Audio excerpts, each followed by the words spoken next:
Friends అందరికీ నమస్కారం. ఇప్పుడే అందిన వార్త, తిరుమల తిరుపతిలో తీవ్ర అపచారం, మండిపడుతున్న భక్తులు. వివరాలు తెలుసుకుందాము. వీడియో స్కిప్ చేయకుండా పూర్తిగా చూడండి, అప్పుడే కంప్లీట్ ఇన్ఫర్మేషన్ తెలుస్తుంది.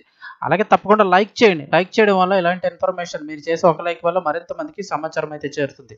ఇంకా వివరాల్లోకి వెళ్ళిపోదాం. తిరుమలలో మరోసారి అపచారం జరిగింది. వెంకన్న సన్నిధిలో ఎలాంటి పరమత ప్రార్థనలు చేయకూడదనే నిబంధనలు ఉన్నప్పటికీ కూడా ఓ వ్యక్తి యథేచ్ఛగా ఉల్లంఘించారు.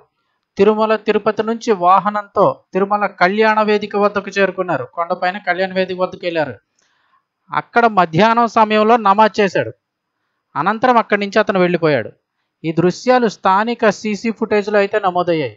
గుర్తు తెలియని వ్యక్తి నమాజు చేయడాన్ని అటు స్థానికులు సైతం గమనించారు. వెంటనే టీటీడీ సిబ్బందికి సమాచారం అందించారు. దీంతో ఇప్పుడు సీసీటీవీ ఫుటేజ్ను అయితే పరిశీలిస్తున్నారు. తిరుమలకు వచ్చిన ఆ వ్యక్తి వాహనం నెంబర్ ఆధారంగా అతన్ని గుర్తించే ప్రయత్నం అయితే చేస్తున్నారు. తిరుమలలో అన్యమత ప్రచారం చేయకూడదనే రూలు ఉన్నప్పటికీ కూడా అతిక్రమించడంపై పలువురు భక్తులు ఆగ్రహం వ్యక్తం చేస్తున్నారు. తిరుమలలో అన్యమత ప్రార్థనలు చేయడం వెంకన్న స్వామికి అపచారం చేయడమేనని భక్తులు మండిపడుతున్నారు. గత ఘటనల దృష్ట్యా ఎప్పటికైనా పటిష్ట నిఘా ఏర్పాటు చేయకపోవడంపై విమర్శలు అయితే చేస్తూ ఉన్నారు. ఎలాంటి ఘటనలు మరి కావాలని చేస్తారో, రెచ్చగొట్టడానికి, మతాల మధ్య ఘర్షణ పెట్టడానికి చేస్తారో తెలీదు.